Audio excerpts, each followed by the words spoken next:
But we also have to remember there's still an awful lot to do. For example, there are people in this world who believe that you can be cured of being gay. And they offer what's called gay conversion therapy.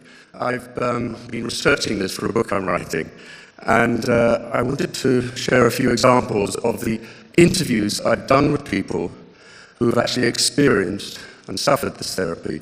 I'm afraid they're not easy listening, but please stick with me.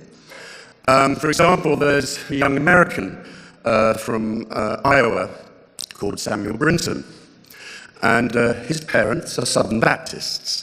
And when he was in his teens, they decided and forced him to undergo gay conversion therapy.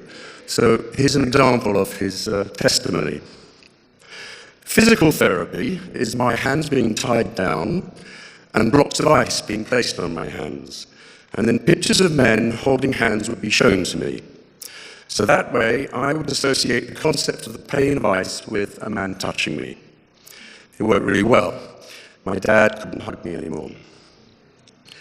There's more testimony that's really unpleasant because it culminated in electric shocks. The therapy was unsuccessful, but damaging. Of course, it left Samuel feeling self-loathing and suicidal. Fortunately, today, he's out and proud, but of course, he still has flashbacks to this treatment. So that's America, of course. You say, it's all different here in Britain. Well, sadly not. As of today, gay conversion therapy is still legal in the UK. A few months ago, I spoke to a man here in London. I call him Andy, it's not his real name. And 30 years ago, he was part of a Pentecostal church, and he underwent gay conversion therapy.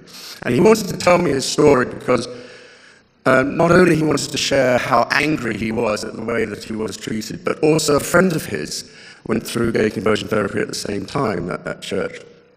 And his friend thought that he was cured.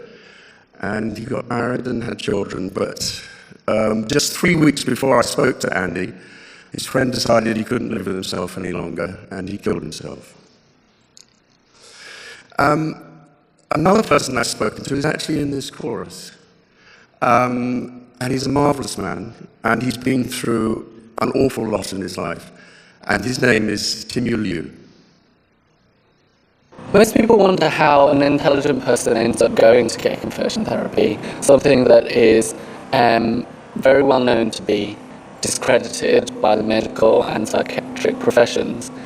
They screen very heavily for a background of trauma and child abuse, and they link that to the threat of removing your primary surrogate family network, which would be having to leave the church. The idea is that when you forgive those who perpetrated abuse against you and then receive God's perfect love in replacement of that, your sexuality should change to God's intended sexuality.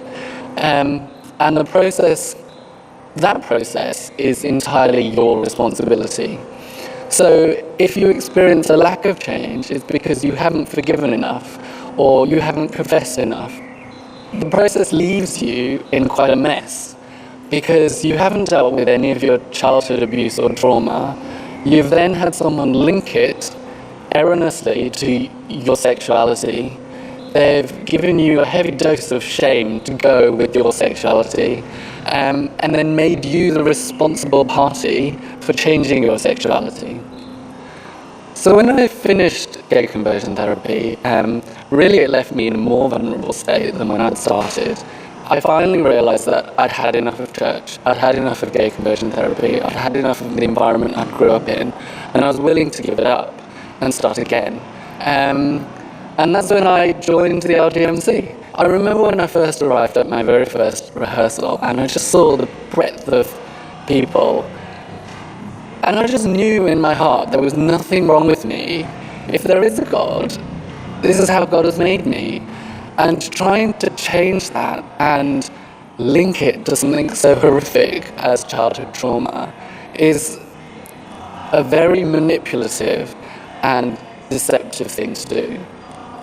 The love that I've found and the exceptions that I've found here is the thing that they should actually be looking for.